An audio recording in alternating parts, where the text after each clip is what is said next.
Okay, so in this video, I'm going to teach you how to use the recipe feature in MyFitnessPal. This is great if you're making like a big combination meal and maybe you're going to serve yourself a portion. Maybe you're having a meal with your family, or maybe it's just some sort of recipe that you want to come back to over time.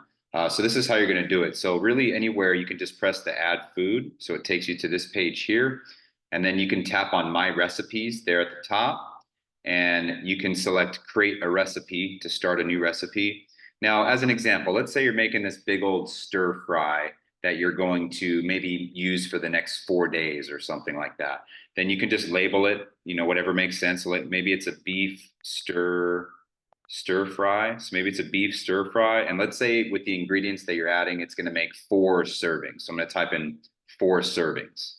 And then from there, you can press the arrow in the top right corner.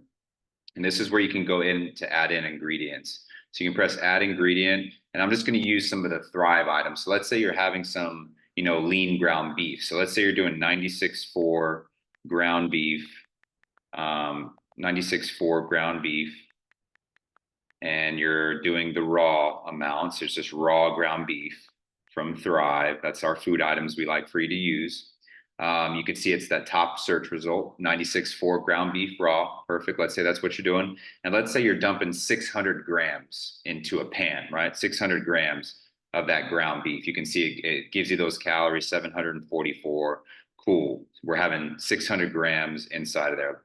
Let's say you're also using, let's say you picked up a big bag of stir fry veggies from Costco.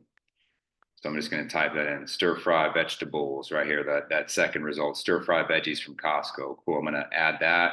And let's say you have 8 cups, you're dumping 8 cups into that pan. Then you can go ahead and type in the number of servings there. And then I'm going to press that check mark in the top right corner. Cool. And let's say you're also adding some, canned black beans, right? You can press add ingredient. I'm going to use another one of our Thrive items. So I'm going to do black beans cooked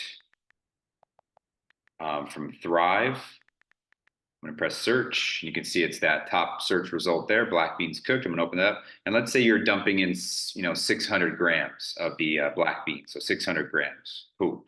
All right, I'm going to press that check mark. So you can see those are the ingredients. We have 600 grams of the raw ground beef. We have 8 cups of stir fry vegetables. We have the black beans. I'm going to press the arrow in the top right corner. And then there's pretty much the breakdown. It's giving you the title, the servings, and it's also calculating the amount per serving. Since you're doing 4, it just basically divided those numbers for you.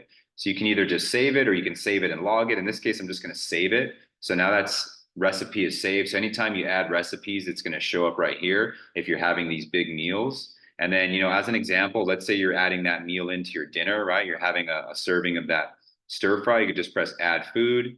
You can go to your recipes in the top there, and then it's giving you that 1 serving of the beef stir fry. So I'm just going to go ahead and press that check, the plus sign there, and boom, now it's in the food diary. So again, you can use the recipe feature if you're making these big concoctions or really anything that's going to kind of save you some time in the long run, where you're just having like 1 serving of it. So that's how to use the recipe feature.